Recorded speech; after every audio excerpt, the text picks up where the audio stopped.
Brought to you by TechnoSpark 20 series smartphones.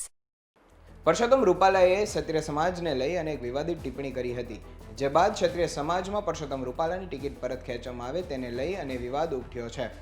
આ વિવાદની અંદર એવી વાત થાય છે કે પરસોત્તમ રૂપાલાની ટિકિટ પરત ખેંચવામાં આવે અને જેને લઈ અનેક બેઠકો પણ ભાજપ સાથે ક્ષત્રિય સમાજે કરી લીધી છે.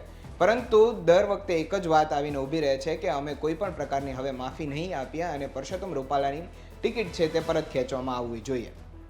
આ વાતને લઈ અને રાજકોટની અંદર એક મહાબેઠકનું આયોજન પણ કરવામાં આવે છે, જેની અંદર ક્ષત્રિય સમાજના પ્રવક્તા છે કરણસિંહ ચાવડા તે એવું કહે છે કે પરસોત્તમ રૂપાલાની ટિકિટ ખેંચવાની જે હવે ચળવળ છે તેને હવે પરસોત્તમ રૂપાલા ઓપરેશન રૂપાલા નામ આપી દેવામાં આવ્યું છે.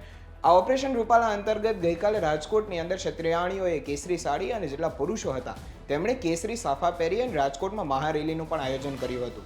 આ મહારેલી કાઢી અને રાજકોટના કલેક્ટરને આવેદનપત્ર પણ આપ્યું હતું અને એવું પણ જણાવવામાં આવ્યું હતું કે આવનારા સમયની અંદર અનેક અનેક જિલ્લાઓ અને અનેક તાલુકાઓની અંદર પણ હવે ક્ષત્રિય સમાજના આગેવાનો જશે અને દરેક કલેક્ટરને આવેદનપત્ર આપીને વિરોધ નોંધાવશે.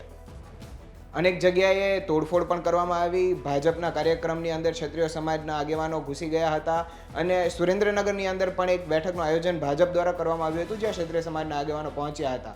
આ બધાની વચ્ચે ધંધુકાની અંદર પણ એક બેઠકનું આયોજન થાય છે, જેને અસ્મિતા સંમેલન નામ આપવામાં આવે છે અને આ અસ્મિતા સંમેલનની અંદર હજારોની સંખ્યામાં ક્ષત્રિય સમાજના આગેવાનો સહિત મહિપાલસિંહ પણ આવ્યા હતા અને મહિપાલસિંહ એવું પણ કહ્યું હતું કે અમારે હવે એવું પણ મજબૂર ના કરશો કે અમે અત્યાર સુધી જે અહિંસાથી હાલીએ છીએ એ હિંસામાં ના બદલાય. જો હિંસા થશે તો આ કાર્યક્રમ એક જ દિવસમાં પતી જાય, પરંતુ અમારે એવું નથી કરવું.